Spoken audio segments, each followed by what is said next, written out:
I moved to Bell with her 3 years ago after my mother passed. It wasn't a decision so much as inertia. Her house was paid off, and I didn't have anywhere else to be. It was one of those towns where people wave when they drive past, even when they don't know you, where the diner staff still remember your order, even if you've only been there once. I'd been picking up work where I could, substitute teaching mostly. Sometimes weekend shifts at the library when the high school is flaked. No one asked many questions. They liked that I was dependable. I liked that they didn't pry. There was a quiet stillness to this place, a hush that settled behind the curtains. Half the houses were empty, the other half held people who seemed to have calcified their routines. Church on Sunday, groceries on Wednesday, yard work until the first frost, and then radio silence until spring. Sometimes I think the town is like a snow globe. Someone shook a long time ago. Now all the glitter had settled, and we were just sitting in the stillness, pretending it was still beautiful. That's what made the painting so strange. They held the town's art competition in the converted church hall. Same place we used for weddings, funerals, polling days, and bake sales. You could still see the old crucifix outline on the far wall, faded where the sun used to hit it before someone painted over it with a coat of beige. I wasn't supposed to be judging. I filled in because the usual guy came down with shingles, and someone remembered I taught high school art for 1 semester before they cut the budget. They said I had a good eye, which is a polite way of saying I'm quiet and not prone to arguing. Most of the entries were what you'd expect. Oil landscapes of fields following a Bob Ross tutorial. Watercolor portraits of dogs that all look like they were melting. A kid submitted a clay sculpture that collapsed in the box on the way in. I liked that one best, at least it was honest. Then I noticed the butterfly just hanging there. It hadn't been there before. Maybe it was snuck in during the bustle of the event. It was dead center. No name or frame, just canvas. And a butterfly. I've seen photorealistic paintings before. Hyperrealism, surrealism, digital rendering. This wasn't that. It wasn't just real looking. It was real feeling. That's the only way I can describe it. It looked like it had been pinned there while breathing, and the instant the brush touched it, it forgot how. Its wings were open, blue so deep it made black look loud. The body was textured in a way that made you think about words you hadn't used in years. Velvet, bone, oil, nothing behind it. Just a blank white void, like it had been painted onto the idea of a canvas instead of the thing itself. People started crying. Not everyone, but most. Just here and there. People sniffled behind me. A woman put a hand over her mouth. Even the mayor, the one who always made a point to say how he didn't get art, stood with his hat in his hands, nodding. I stood in front of it for 10, maybe 15 minutes trying to see what they saw, but nothing came. I felt fine. I wasn't moved like the others were. I felt outside it, like I never got the memo. Eventually, I muttered something. I think it was incredible work or nice piece, and drifted back toward the refreshment table to get some air. That's when I saw Alice. She was standing a few feet from the painting, pale, maybe 17, hoodie with stretched sleeves, scuffed sneakers. She was motionless, eyes locked onto the butterfly. She looked like she'd forgotten how to blink. I watched her longer than I should have. At first, I thought she might have fallen asleep standing up. Then I thought she might be crying. She wasn't doing either, just staring with the same expression I'd seen on a man at his wife's funeral. Not grief exactly, but reverence, like something old was ending, and she'd finally accepted it. I cleared my throat as I approached. "Hey, you all right?" For a moment, she stayed silent, blinking slowly. Then she looked at me, really looked, and said softly, "I didn't know it could feel like this. I thought I missed my chance." Then she turned back to the butterfly, and I just stood there, not knowing what the hell to say. In the days after the art show, the town felt lighter. That's the only word I could think of. There was no energy in the air, as if someone had gone around in the night and loosened some invisible knot in everyone's chest. People who spent years avoiding each other were suddenly talking again. I saw two brothers, the Wickham boys, hugging in the middle of Main Street like one of them had come back from war. Mrs. Halpin brought a pie to her ex-husband's place, and he cried on the porch until she hugged him. The Hendersons, who'd barely spoken since Christmas, were holding hands at the grocery store, smiling like teenagers. Everything felt softened. The whole town had been washed in warm water. Kindness blooming everywhere, fast and quiet, like the way mold creeps into drywall, spreading before you notice it's there. But I wasn't feeling any of it. I kept waiting for whatever hit everyone else to catch up with me. Some sense of clarity or relief, or even just a nudge. Instead, it all passed through me like I was made of glass. Even Jacob was different, and he's about as stubborn as they come. I stopped by the garage one afternoon to say hi, and found him leaning back in a lawn chair outside the bay doors, eyes closed, smiling at the sky as if someone was telling him a story, only he couldn't hear. "Hey," I said, nudging his boot. "You all right?" He blinked like I pulled him out of a dream. "Never better," he said. "Feels good, you know, like something finally broke loose." What did I ask? He just laughed.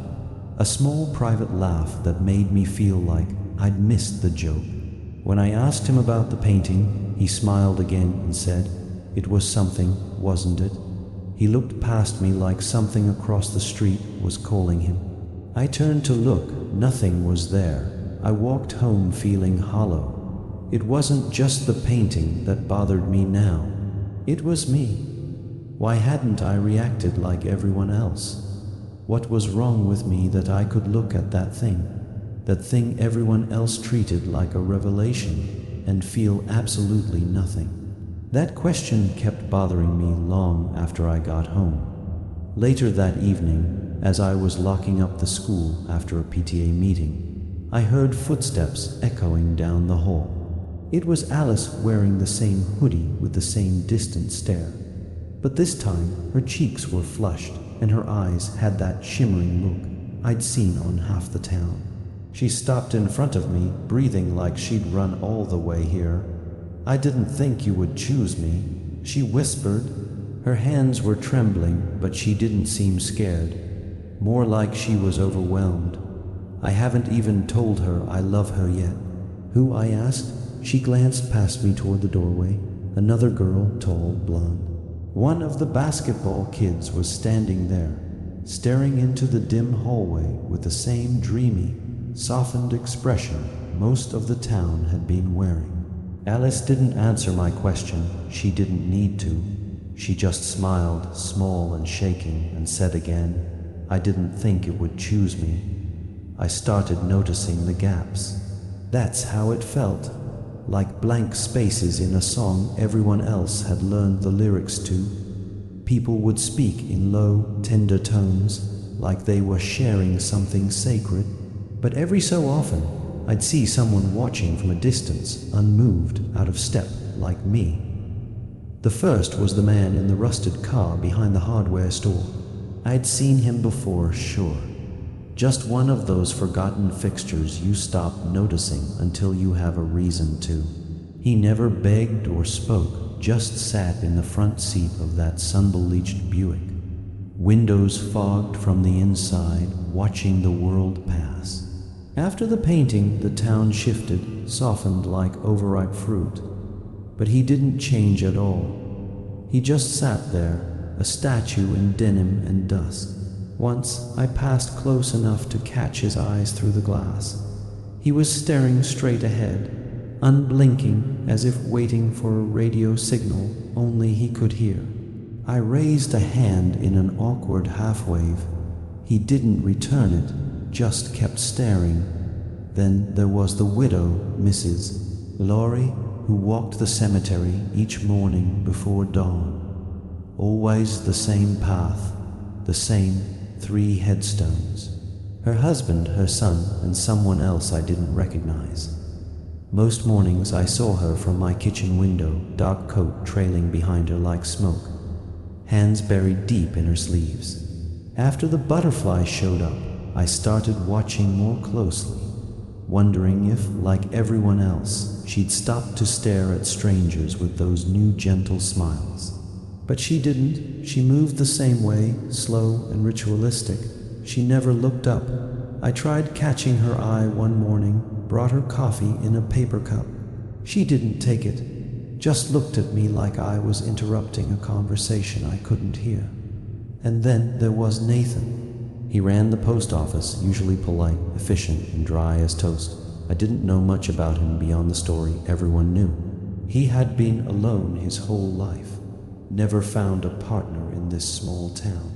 In the week after the painting, when couples danced barefoot in the park and strangers confessed decades of buried affection, Nathan still walked his usual loop with mail tugged tight to his chest, jaw locked shut like it was keeping something from escaping. I thought for a second there might be something between us, some shared understanding like war vets who never served in the same war, but still recognized the look in each other's eyes.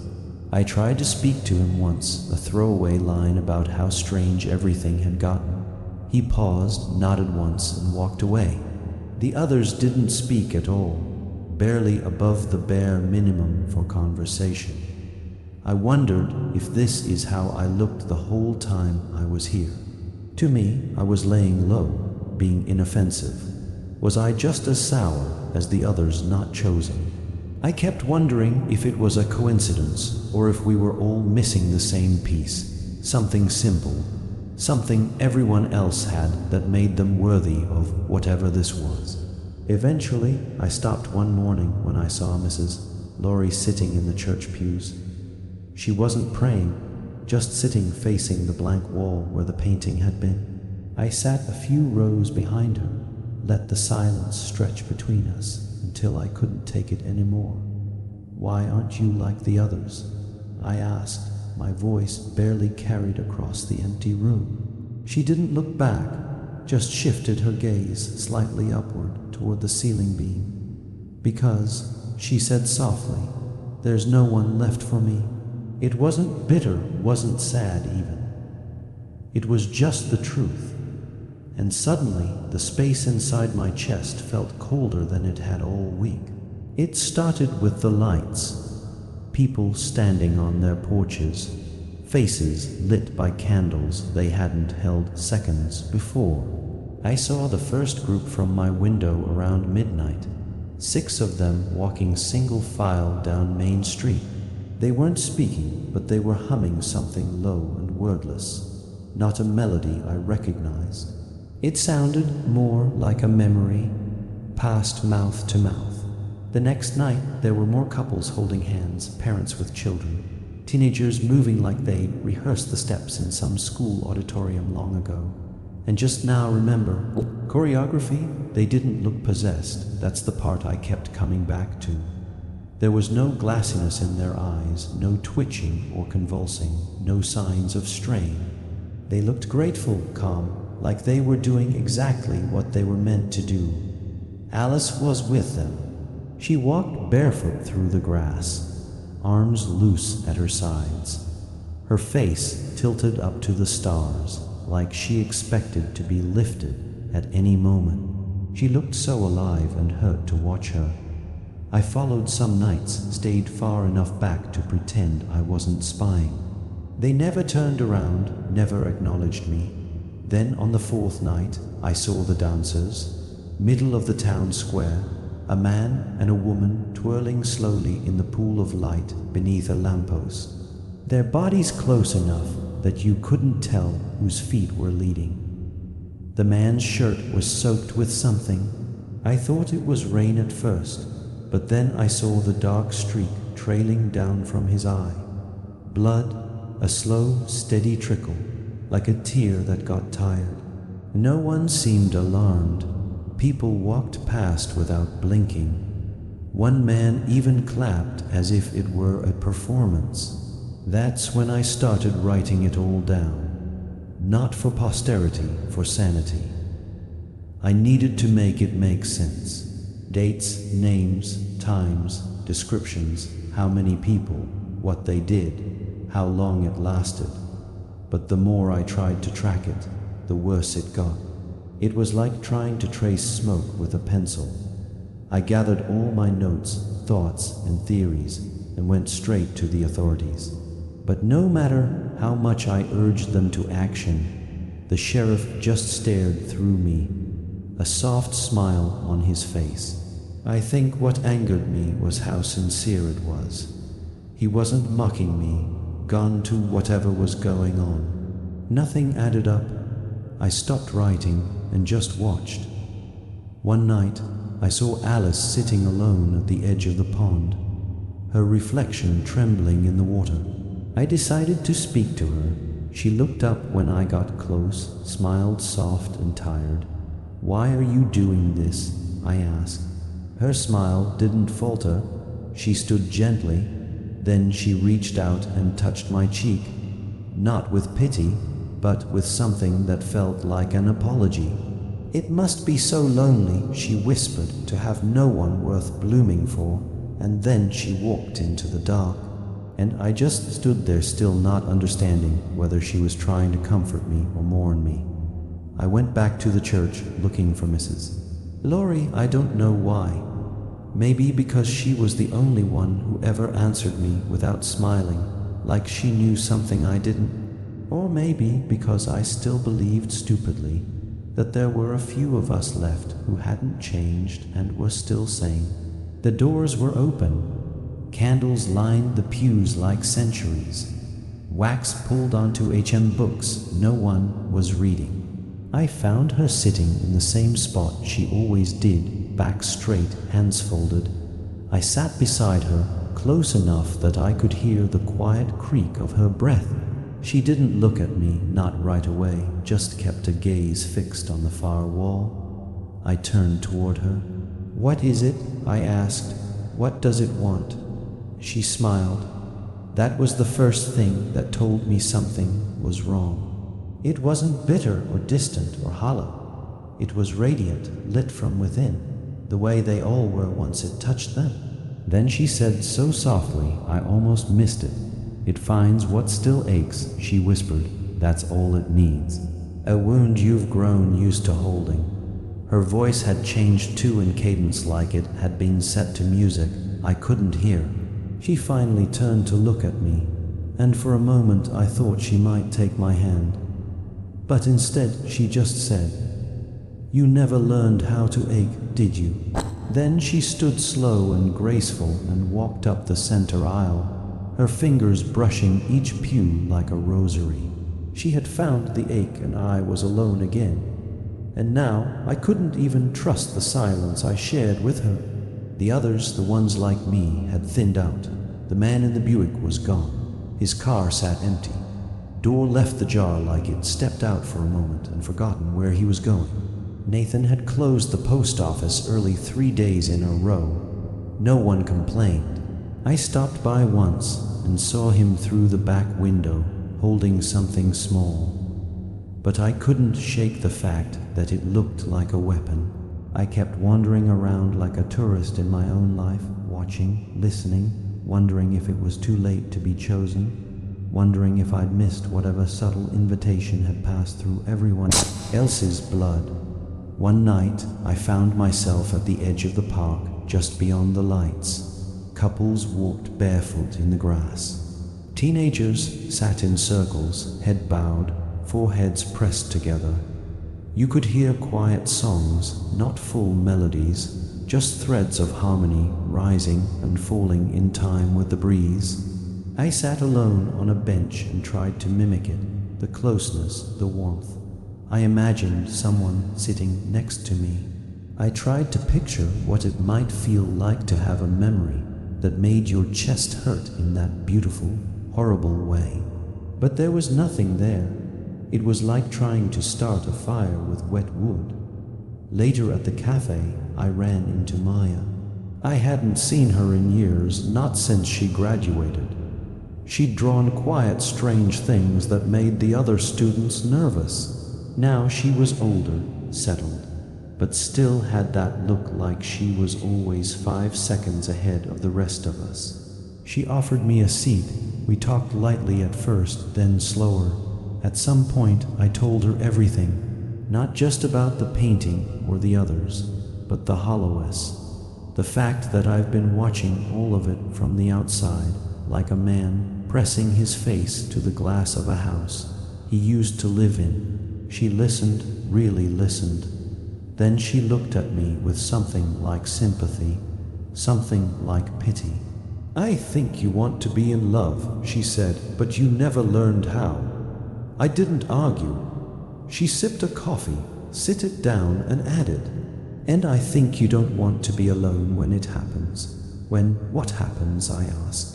She silently looked out the window at the people walking in pairs bathed in amber light. Faces turned up toward a sky I hadn't been able to look at directly in days. It wasn't quiet anymore, not in the way it used to be. The stillness of a town half forgotten where dust settled on windshields and dogs barked at nothing. Now the silence felt intentional, sacred, like everyone was holding their breath, waiting for the next note in a song they'd only heard in dreams. They'd started looking up more. It was subtle at first, heads tilted just slightly toward the sky, as if something faint was humming above the clouds. But now people sat in fields at night, eyes wide open, mouths parted. Couples lay naked on blankets, fingers threaded together, whispering things I couldn't hear. They said they were ready. I found drawings scratched onto the bark of trees, crude spirals, insect wings, symbols that looked like musical notation, but didn't follow any rhythm I knew. Behind the library, someone stacked bones in a perfect spiral. Bird bones maybe, or squirrels, or something that once spoke.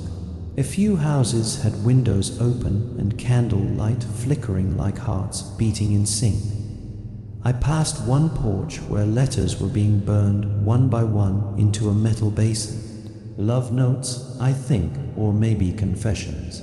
No one seemed afraid except me. I found Jacob outside the old grocery store. He was standing still, head tilted back, his hand resting gently on the cart handle like he'd forgotten he was there. "Jacob," I said too loud, "come with me." He blinked slowly, then smiled, that same warm, distant smile everyone wore now. "Come where?" "Away," I said. "Just out of town, anywhere a day even, just to see if it breaks whatever this is." His smile didn't falter, but his eyes showed signs of mourning. "Please," I said, "I don't know what's happening, but it's not right." "It's not." He stepped forward and put a hand on my shoulder. There was real pain in his face, sorrow of something I had no knowledge of. Like I was in the wrong for thinking this. "You're not being punished, Aaron. You're just not part of it." That hurt more than I expected because there wasn't a drip of malice. It was pure truth, and truth doesn't bruise. It carves. He turned and walked back inside, leaving me with nothing but the sound of insects buzzing in rhythm I swear I'd never heard before. That night, I walked to the edge of town. There's an overlook where the grass gives way to gravel, and you can see the train tracks disappear into nothing. That's where I saw them, 2 people, a man and a woman, sitting on a guardrail. I recognized them both. Neither had changed. They were like me, always had been, watching things from the outside. They weren't speaking, just holding hands like it was the last rope tying them to something real. Then the woman began to cry, not from pain or fear, from relief.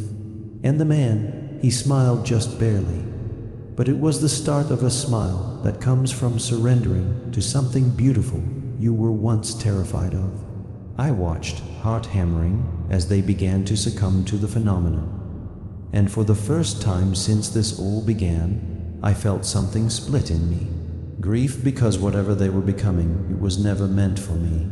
It happened just before dawn. I hadn't slept, not in days, really, just drifted in and out of hours like a body floating on cold water. I've been walking the town again, hoping the movement would give my mind something to grip. But when I turned onto Main Street, I knew something had changed. They were standing still, all of them. The changed, frozen mid-step, mid-conversation, mid-breath. A couple sat on a bench, foreheads touching. A teenager stood on a porch with a book half open in her hands. The mayor was parked at a stoplight, door ajar, his head tilted toward the sky. None of them moved. Their eyes were wide and wet, the expression you see in old church paintings, mouths parted just slightly, as if they were hearing something so beautiful they couldn't survive the sound. I stood in the center of the square, surrounded. The air felt thick, like it was vibrating just out of tune with reality. My ears rang from the pressure. Something was happening. Something was here. They looked up. Every single one of them, in perfect unison, tilted their heads toward the sky. Not in panic, but in recognition. Whatever they've been waiting for had finally arrived, and then they began to bloom. It started with a shiver, a ripple through the crowd like a breath held and released at once. Shoulders loosened, mouths parted, eyes softened, something pulling at them from somewhere very far away. Then the first tear opened. I saw it happen to a man near the fountain. A thin, perfect line splitting down the center of his chest, as gentle as if someone had unzipped a coat. There was no struggle, no gasp. His skin just parted. The flesh eased back on its own, curling outward. Muscle followed. It slid out in long, warm ribbons, thick, glistening strands, peeling away from bone like silk, loosened from a spool. Each sheet slowed downward with soft, wet sounds, layering itself at his feet. His heart sat exposed for a moment, pulsing like a bright stone. Then it softened too, around me. The rest of the town began to open. I could hear it, that quiet peeling, that almost tender separation of skin from the living thing inside. It didn't sound violent, more like fruit being opened by steady hands. A woman's face split along a jawline, a child's spine pushed free in a slow arc. Vertebra by vertebra, a man's arms shed their muscles in drape sheets, leaving the pale gleam of bone beneath. None of them screamed. They didn't even flinch. Their tendons stretched like strings being pulled taut, then snapped with little pops, playful in how small they sounded compared to the enormity of what was happening. Fingers loosened from knuckles, cheeks peeled from skulls, ribs unfolded like petals. There was no blood, not a drop. Everything emptied itself cleanly, quietly, as if their bodies had been waiting for this, as if the machinery of being human had turned off its alarms and unlocked all its doors. And through all of it, their expressions, God, they looked euphoric. A woman whose eyes were already clouding over smiled like someone had just told her she could finally go home. A teenage boy leaned into his friend as his sternum opened, and they both laughed, breathless and relieved, before their laughter dissipated. Couples held hands as their bodies melted. Parents stroked their children's hair even as their own faces fell away. Some closed their eyes, others raised their arms to the sky, as if embracing something descending toward them. No one ran, No one begged, no one tried to stop it. They welcomed it. Spines collapsed into soft white powder. Skulls folded inward like drying paper. Bones crumbled at the slightest breeze, becoming dust before they even touched the ground. I stood there and watched it all. Watched the town peel itself open and spill into the air like light escape in a cracked shell. And something in me twisted painfully, not from the horror, but from the unbearable truth threading through every smile, every sigh, every peaceful surrender of the body. They were happy, every single one of them happy in a way I had never been. And suddenly I understood I never could be. And that more than the skin and the bones and the dust swirling in the dawn light was what shattered me. Then something rose from the center of the stillness, a shimmer at first like oil and water, like air warping over pavement on a hot day. Then wings, massive, translucent, veined like stained glass. A body that flickered between forms I couldn't hold onto, not long enough to name. Eyes like multifaceted mirrors, a head that never stopped turning. It wasn't the butterfly from the painting. That had just been a door. This was what had been waiting behind it. It rose from their remains, built from them somehow. Not their flesh, but what had been inside it. Love, familial, partnership, desire, all of it shaped and refracted into something too beautiful to be real. It flew soundless, weightless. It drifted over rooftops, trailing sparks of gold behind it like the last light of a dying sun. It passed above me and did not touch me, didn't even pause. I stood, I shouted, "I'm here." I said, "I'm still here." It didn't slow. I saw them, I watched, I understand now, still nothing. I dropped to my knees, coughing in the dust. My hands trembled. Flicks of bone and ash cling to my skin like snow. I tried to cry, but the tears didn't come. I tried to pray, but my voice was hollow. I tried to plead, but I had no one to plead for, just me. And for the first time, it hit me all at once. All the quiet years, all the nice dinners, all the polite, acceptable small talk, all the chances I'd had to love someone, to ache for someone, to need, and how I'd missed everyone. I collapsed into the ash completely from emptiness. I whispered into the remains of 1,000 open hearts. "I'm still here, I'm still me. Why?" And the dust stirred around me just faintly. And I heard it from inside like something had cracked open in the back of my skull, just wide enough to let the words in, because there's nothing in you to transform. And then the wind blew and the ashes of the ones I never knew how to love scattered into the morning. They found me 3 days later. I was still sitting there in the square, half buried in ash. It had settled into my hair, into the folds of my clothes, into the cracks of my palms. I don't think I moved the entire time. Maybe I slept, maybe I didn't. The days blur when there's no one left to tell you that time is passing. When the rescue crews arrived, boots crunching through what used to be neighbors and classmates and people, I borrowed jumper cables from. I didn't react. A man knelt in front of me asking questions. My name, if I was okay, what I remembered, but his voice was muffled, sounding like he was speaking from underwater. I kept staring at the ground. The dust shifted every time I breathed. Little clouds lifting, swirling, falling again. If I stared long enough, I could almost imagine faces in it.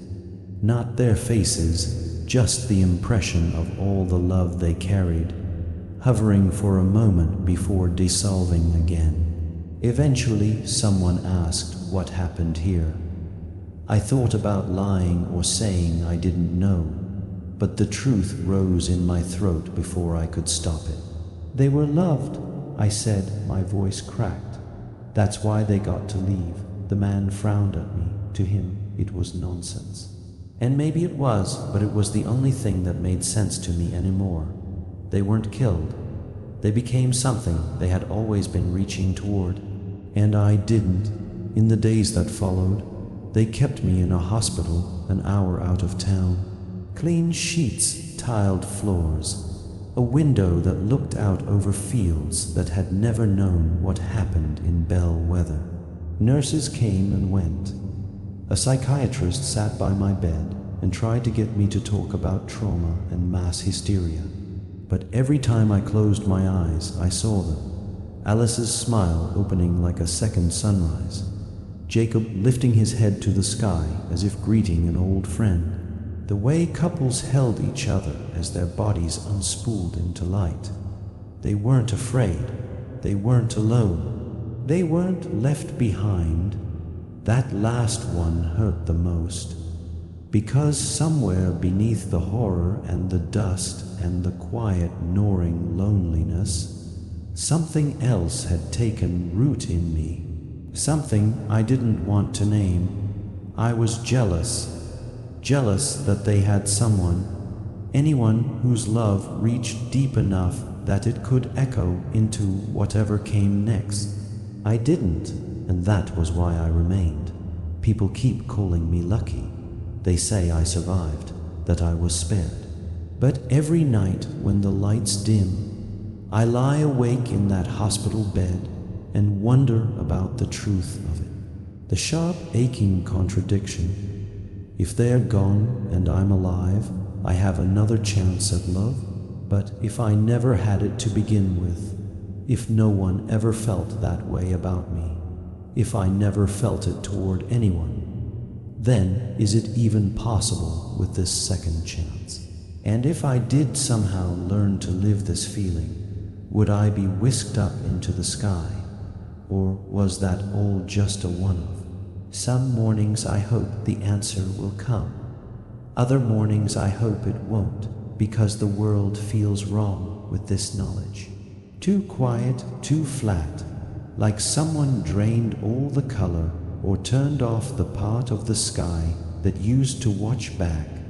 And sometimes when I'm honest with myself, I wonder whether they were the lucky ones, the ones who got to bloom, the ones who got to go, the ones who weren't left behind to figure out how to start loving in a world that suddenly feels too big, too empty, and too late. But I'm still here. I'm still me. Maybe that means something. Maybe it means nothing at all.